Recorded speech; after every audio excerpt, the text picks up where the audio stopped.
শিষ্য বানান। আর যদি কারোর মন ভালো পান তাকে মিত্র বন্ধু বানান। আর যদি কাউকেই এরকম না পান, একা একা, এগুলো যদি কারোর মধ্যে না পান, একা একা থাকবেন, অনেক বহু সঙ্গ আর বহু শাস্ত্র কখনো করতে নেই। মহাপ্রভু বারণ করেন, বহু শাস্ত্র কখনো করবে না, আর বহু সঙ্গ করবে না। বহু সঙ্গে বহু ভোগ, একা একদিন এক একটা এক মনে এক ধ্যানে কায়মানো বাক্যে আপনি করে থাকেন, জ্ঞান উপাসনাই করবেন, তাতেই আপনার ইষ্ট দর্শন হতে উঠবে। এই কৃষ্ণ কথা বলতে শুধু শোনার বিষয়, হ্যাঁ, শুনলে মঙ্গল হবে, শ্রবণও মঙ্গল, শুনলে আপনার মঙ্গল হবে, শুধু শুনলেই হবে না। বলছে শুধু মঙ্গল যদি চান তাহলে কথাটা অনুভব, অনুভব যদি ভালো হয় একদিন লীলা দর্শন হলেও। তাহলে আজকে এই ইস্পাত মাধবেন্দ্র পুরী গোস্বামী জগৎকে সেই প্রেম ভক্তি দান, তিনি আজকে বহু বহু দেশ পর্যটন করছেন। গৃহে তার ভালো লাগে, ঘরে জন্মগ্রহণ করেছিলেন পূর্ববঙ্গ, আগে অখণ্ড ভারত ছিল, এখন খণ্ডিত হয়েছে, একটা বাংলাদেশ এসেছে, একটা ভারতবর্ষ এসেছে। তাহলে সেই পূর্ববঙ্গে শ্রীহট্ট জেলা, শ্রীহট্ট বর্তমান সিলেট, শ্রীহট্ট জেলা আমাদের এই ভগবানী বহু দেশের বহুজনী অবতীর্ণ ভূমি হচ্ছে শ্রীহট্ট, অতি উত্তম সেই স্থান। যদি কখনো ভাগ্যে হয় ওই ভূমি যদি একটু দর্শন করে আসতে পারে, অত্যন্ত সৌভাগ্য, যাদের সৌভাগ্য পায় তাহলে সেই শ্রীহট্ট জেলার পূর্ণিয়া পাট গ্রামে ইস্পাত মাধবেন্দ্র গোস্বামীর জন্ম হয়েছে। এখন জন্ম হওয়ার পরে দামাতা কৃষ্ণ ভজনের সেই সংসারটা ছিল, পরিবেশটা ছিল। এখন তার মধ্যে একটা বিষয়ে বিয়োগের ভাব, এখন সেই ভাব এই ছোট্ট মাধবেন্দ্র মধ্যেও প্রবেশ করেছে। তিনি সংসারটাকে ভালোবাসতেন। যখন একটু জ্ঞান চৈতন্য বুদ্ধি করলে একটু বড় হলেন, তিনি পর্যটনের সংসার এখন বহু বহু দর্শন করছেন। কিন্তু কৃষ্ণ দর্শন করলে আনন্দ হয় না, কষ্ট হয়? আনন্দ হবে না। কেন আনন্দ হয়? বলে আপনার অর্জিত অপরাধটাকে শোষণ করে নেয়। আপনি যখনই তীর্থে গেলেন, তীর্থের মূর্তি দর্শন করলেন, তীর্থ পরিবেশ দর্শন করলেন, তীর্থ ভূমির ধুলি যখন আপনি মস্তকে নিলেন, আপনার অর্জিত অপরাধগুলো আস্তে আস্তে দূর হয়ে, তাহলে দূর যখন হয়ে গেল তখন তো আনন্দের উপায় হয়। এখন আনন্দ হচ্ছে না এই মাধবেন্দ্র। উনি যে তীর্থে যায় ওখান শুধু তীব্র হয়ে বসে। এখন বৃন্দাবনে গেছে, অনেক তীর্থ ভ্রমণ করতে করতে বৃন্দাবনে। আচ্ছা, বৃন্দাবন তো আনন্দের ভূমি। যারা বৃন্দাবনে গেছেন, দেখে গেছেন, আচ্ছা আনন্দ পেয়েছে না কষ্ট পেয়েছে? আনন্দ। তাহলে বৃন্দাবন আনন্দের ভূমি, সেই বৃন্দাবনে বসে থেকেও মাধব গোস্বামী চোখের জল পড়ছে। এখন মনে যদি কষ্ট হয়, এই দেহকে আপনি যা কিছু আবরণ ভূষণে ঢাকতে পারে, কিন্তু মনের কষ্ট নয়নে কোনোদিন ঢাকতে পারবে না। মনের কষ্ট চোখে প্রমাণ দেবে। এক ব্রজবাসী ডেকে বলল যে বাবা গো, বৃন্দাবন তো আনন্দের ভূমি, এত কষ্ট কেন তোমার মনে? বৃন্দাবনে এসে এত কষ্ট কেন?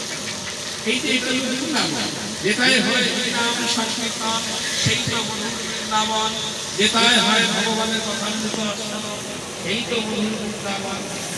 তাহলে এই তো বৃন্দাবন ভাব। এখন কি কষ্ট আছে আপনাদের মধ্যে? নিশ্চিত থাকার কথা। অন্ততের আপনার বৃন্দাবনে আছে, তাহলে দেখবেন সঙ্গে সঙ্গে কষ্ট হবে।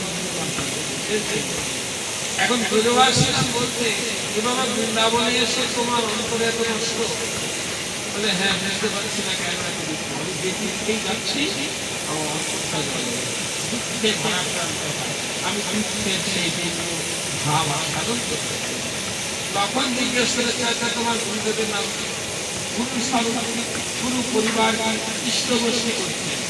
বলে গুরু কি? আমি তো তাই জানি না।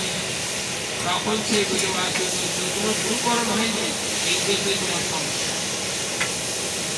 গুরু প্রণামে বলেন না অজ্ঞান, হ্যাঁ প্রণাম বলতে বলুন অজ্ঞান তিমিরান্ধস্য জ্ঞানাঞ্জনং শলাকয়া চক্ষুর উন্মীলিতং জ্ঞান তস্मै শ্রী গুরুবে নমঃ। শ্লোকের মানে অজ্ঞান আধার অন্ধকার দূরীভূত করে তিনি চৈতন্য জ্ঞানের অঞ্জন লাগিয়ে দেবেন এই নয়নে। অপ্রাকৃত ভাব থেকে প্রাকৃত ভাব থেকে অপ্রাকৃত ভাবে যাবে, তবে তো আপনি সেই কৃষ্ণচন্দ্রের প্রেম ভাব ভালোবাসা অনুভব করবেন। আপনার হাতে একটা পুস্তক বই ধরিয়ে দিলাম, ধরিয়ে বললাম বলো বাবা এই বইটা কেমন লাগলো পড়ে। আচ্ছা আপনি কি উত্তর দিলেন? বলে বললামই না তা বলবো, কত বিষয়ের তো বই হয়, গ্রন্থ হয়, হ্যাঁ রামচরিত আছে, ভাগবত আছে, চৈতন্য চরিতামৃত আছে। এখন তার মধ্যে সেই গ্রন্থের মধ্যে সেই গ্রন্থের একটা মাহাত্ম্য থাকে, তাহলে বইটা ধরিয়ে দিয়ে তো বলতে পারি না। তাহলে কৃষ্ণর এই ব্রহ্মাণ্ডে বাস করে কৃষ্ণকে রাধারানী কি, ভজন কি, সাধন কি করতে পারবে যদি আপনি সেটা আস্বাদন না করেন? এই যে আম বাগানে বসে আমাদের এত সুন্দর আজকে গোপালের মহোৎসব, এই আম গাছে তো আম ফল হয়, এখন হাতে একটা আম দিয়ে যদি চলি আপনাকে আপন সাথে কি বলবেন? খেলামি না, তুমি তো হাতে দিলে। তাহলে যতক্ষণ আস্বাদন না ততক্ষণ স্বাদ পাওয়া। ঠিক তেমনি তুমি ব্রজে আছো, এই ব্রহ্মাণ্ডে আছো, কিন্তু তোমার মধ্যে সেই অনুভব শক্তি নাই। দোষ কোথায়? না তোমার আশ্রয় লাভ। বিষয় তত্ত্বকে আস্বাদন করতে গেলে আগে আশ্রয় লাভ। এই আশ্রয়টা কি? না ভক্তজন। স্বয়ং ভগবান বিষয় নিগ্রহ, আর রাধারানী হচ্ছেন আশ্রয় নিগ্রহ। রাধারানীকে কোনদিন বিগ্রহ ভাবতেন তাহলে অপরাধ জানবেন। রাধারানী কোনো বিগ্রহ না, রাধারানী একটা শক্তি, ভগবানের দেহের ভিতরে শক্তি আছে, সব শক্তি, চিৎ শক্তি, আনন্দ শক্তি। এই ভগবানের আনন্দ শক্তি থেকে তিনি এসেছেন, তিনি হচ্ছেন আমাদের মহাভাব স্বরূপিণী রাধা ঠাকুর। তিনি ভগবানকে সবসময় সুস্থ প্রদান করছেন, ভালোবাসা দিয়ে যাচ্ছেন। সেই ভালোবাসায় ভগবান মৃত্যু পর্যন্ত হলেন। রাধায় তোমায় প্রীতি আল্লাহ দিনী শক্তি রসমা, সে আল্লাহ দিনী যে শক্তি, সেই শক্তিতে ভগবান বিমুখ হয়ে গেলেন। এত ঋণী হলেন যে ঋণ শোধ করবার জন্য ভগবান এই কলিতে এলেন। এই প্রেম ঋণ শোধ করবেন বলে ভালোবাসার ঊর্ধ্বতম পর্যায়কে বলা হয় প্রেম। ভালোবাসার ঊর্ধ্বতম পর্যায়কে বলে প্রেম। প্রেমের কোন সংজ্ঞা, বর্ণনা, ব্যাখ্যা কোন শাস্ত্রে নেই।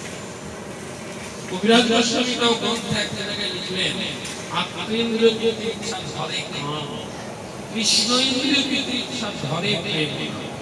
আপনি আমি আত্ম ইন্দ্রিয়ের বশে বশীভূত হয়ে যদি আত্মসেবায় মগ্ন হই, তাহলে কোনদিন আপনার কৃষ্ণ ভাব জাগ্রত হবে। প্রেম কি জিনিস? অর্থাৎ ভালোবাসাই আপনার মধ্যে শুধু কামনার বাসনা, লোভ, তারপরে স্মৃতি ধ্বংস, ধ্বংস ব্যাস।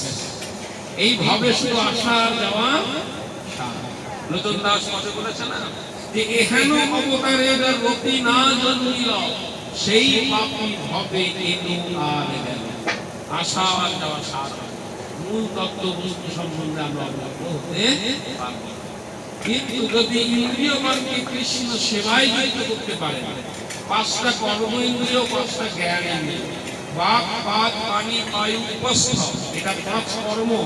আর চক্ষু, কর্ণ, নাসিকা, জিহ্বা, ত্বক, এই পাঁচ হলো জ্ঞান। এই 5 আর 5 10 ইন্দ্রিয় যুক্ত হবে মন ইন্দ্রিয়ের সঙ্গে। এই মন ইন্দ্রিয় হলো একাদশ শ্রেষ্ঠ ইন্দ্রিয়। মনে করলে ভজন হবে, না হলে না। জোর করে কোনোদিন ভজন হয় না, জোর করে কোনোদিন ভজন সাধন হয় না। এটা হলো নিজে আবেগ থেকে আসবে। তাহলে আজকে সেই ইন্দ্রিয়গণকে যদি আপনি কৃষ্ণ সেবায় যোগ্য করতে পারেন, তবে হবে প্রেম, না হলে না। তাহলে আজকে সেই প্রেম রাধারানী এমন ভাবে করলেন, সর্বস্ব ভগবানের জন্য। কি শিক্ষা দিচ্ছেন? ভগবান বিষয় বিগ্রহ হয়ে ভক্ত রাধারানীর কাছে তিনি ঋণী হয়ে গেলেন। আজকে প্রেমের শনিবারে গৌর